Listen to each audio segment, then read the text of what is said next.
이번 시간에는 파동의 종류에 대해서 공부를 한번 해보도록 하겠습니다. 자, 교과서는 88쪽, 학습지는 17쪽이 되겠습니다.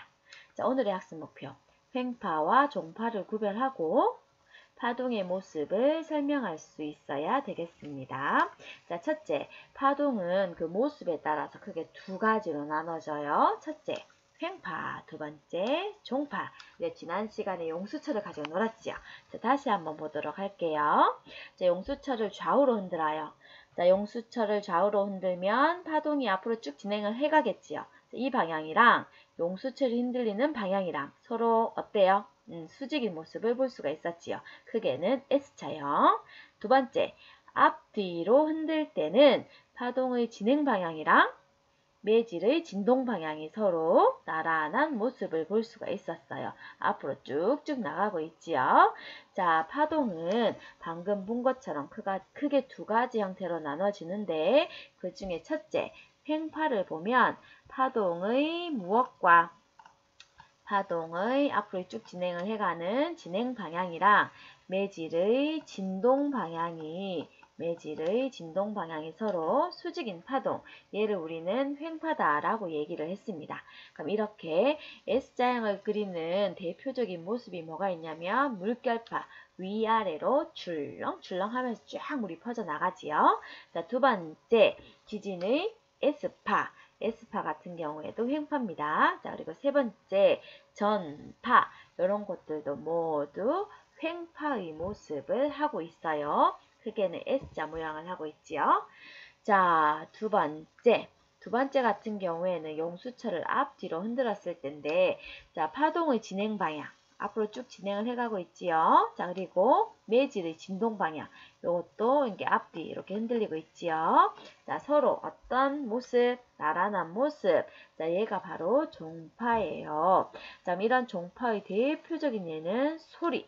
자, 소리 같은 경우 여러분, 스피커를 보통 표현을 할 때 스피커 이렇게 표현을 하죠. 이렇게. 자, 이렇게 표현하는 이유가 왜 그럴까요? 공기가 앞뒤 이렇게 진동을 하면서 퍼져나가기 때문이랍니다. 자, 두 번째는 지진파의 피파, 얘도 종파예요. 자, 그러면 우리가 방금 횡파와 종파에 대해서 공부를 했는데, 자, 요거 반드시 기억을 해야 돼요. 뭐? 수횡나종, 수직인 횡파, 나란한 종파, 수횡나종. 반드시 기억을 하도록 하세요. 자, 그러면 두 번째, 우리가 이제 파동의 명칭을 자세히 한번 알아보도록 하겠습니다. 교과서 89쪽이에요. 자, 교과서 89쪽을 보면 1번, 2번, 3번, 4번이 나와 있는데 각각의 명칭을 한번 보도록 할게요. 자, 1번은 마루, 2번은 골, 3번은 진폭, 4번은 파장. 다시 1번은 마루, 2번은 골, 3번은 진폭, 4번은 파장이 되겠습니다. 자, 그 중에서 자, 파동의 가장 높은 곳이 지금 어디인가요? 마루. 자, 가장 높은 곳은 마루다라고 합니다. 자, 파동의 가장 낮은 곳은 어디? 골. 골짜기 할 때 그 골이에요. 자, 세 번째, 파동의 중심에서 마루까지. 여기가 파동의 중심이다. 그죠? 파동의 중심에서 마루까지의 거리 또는 파동의 중심에서 골까지의 거리를 우리 뭐라고 한다? 진폭이다 라고 얘기를 합니다. 진폭. 자, 네 번째, 마루와 마루 사이의 거리를 뭐라고 하냐면 파장이다 라고 합니다. 자, 마루에서 마루까지의 거리. 자, 네 번째, 골에서 골까지의 거리도 우리 뭐라고 한다? 파장이다 라고 얘기를 합니다. 자, 여섯 번째가 조금 어려운데요. 자, 파동이 진동을 하면서 쭉 퍼져나가는데 그 1초 동안 몇 번 진동하노? 자, 즉 1초에 진동하는 횟수를 우리 뭐라고 하냐면 진동수라고 합니다. 진동하는 횟수, 진동수. 진동하는 횟수, 진동수. 몇 초에? 1초에. 자, 이게 진동수예요. 그럼 질문 하나. 이 진동수의 단위는 어떻게 될까요? 정답은 헤르츠. 헤르츠라 읽고 쓰기는 HZ. 자, 1헤르츠는 뭐고? 1H를 물어보면 1헤르츠는 1 초에 몇 번? 한 번 진동한다는 것. 여러분, 100Hz는 뭡니까? 100Hz는 1초에 몇 번? 100번 진동한다는 것. 됐습니까? 자, 7번째 더 중요. 자, 파동이 그러면 한 번 진동하는데 몇 초가 걸리노? 이게 바로 뭐냐면 주기예요. 주기. 한 번 진동하는데 걸린 시간. 따라서 단위는 뭐가 되냐면 초가 된답니다. 초. 자, 그러면 진동수와 주기와의 관계에 대해서 한번 공부를 해볼 건데요. 진동수와 주기는 이런 관계에 있어요.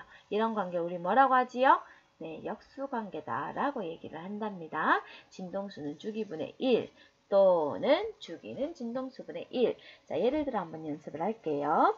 자, 3번 진동하는데 30초가 걸렸어요. 자, 그러면 얘는 한 번 진동하는데 몇 초 걸립니까? 10초가 걸리겠네요. 그럼 1회 진동하는데 10초 걸렸어. 이 10초 우리 뭐라고 한다는 겁니까? 바로 주기다라고 얘기를 해요. 자, 그러면 주기는 10초가 나왔어요. 그럼 진동수는 얼마일까요? 진동수는 주기분의 1, 즉 10분의 1. 단위는 뭐? 헤르츠. 자, 따라서 진동수는 10분의 1이 된답니다. 즉, 진동수와 주기는 어떤 관계? 역수관계. 조금 어렵다. 그죠?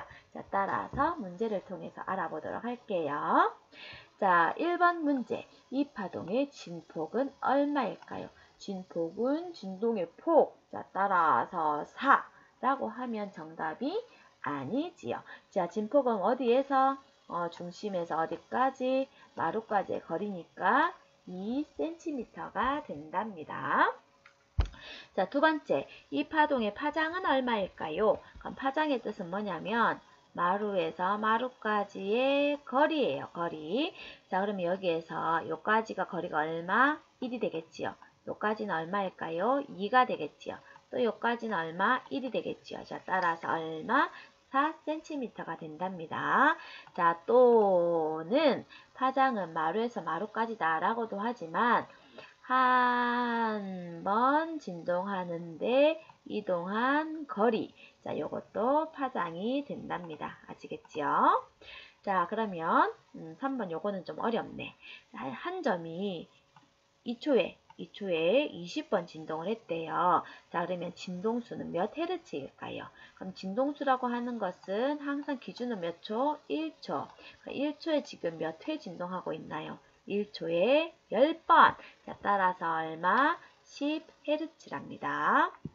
자, 네 번째는 그럼 이 파동의 주기는 얼마입니까? 그럼 파동과 주기는 어떤 관계? 역수관계. 그럼 진동수가 좀 전에 얼마였습니까? 10이었으니까 자, 주기는 얼마? 10분의 1 해서 얼마? 0.1초라고 할 수가 있겠지요. 됐습니까?